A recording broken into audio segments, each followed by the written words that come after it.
Ăsta e puternic afectat, că e vânăt.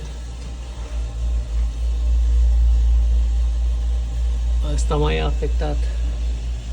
În rest aici Vibrochen nu are o urmă. Pe primul mă aștept să fie și pe al doilea, dar peste două sigur să vede că au fost încinse tare. La biele nu pot ajunge pentru că am pe partea asta niște șuruburi astea care țin